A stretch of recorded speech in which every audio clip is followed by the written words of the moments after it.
Hi, it's Dr. David Stoker, board-certified plastic surgeon in Los Angeles. We've got a beautiful 5-month long-term post-op tummy tuck, pubic lift, and umbilical hernia repair, as well as 360-degree liposuction on a beautiful 39-year-old mom. Let's check it out.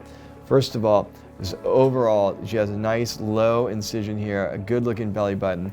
You can see the anatomy of her muscles here, the rectus abdominis muscles, the external obliques. We repaired her diastasis recti and also repaired her umbilical hernia all at the same time. There's no longer a hernia in here. There's no extra incisions for that hernia repair as well, because I did that underneath. And I know things are much better for her in the way she fits into her bathing suits and outfits now. We restored her to her pre-pregnancy form, and that's a really good thing for this beautiful mom. This is Dr. David Stoker, board-certified plastic surgeon in Los Angeles. If you're interested in one of these procedures, I encourage you to do your research. Check us out on our website, drstoker.com, and our social media to determine if you think these procedures might be for you.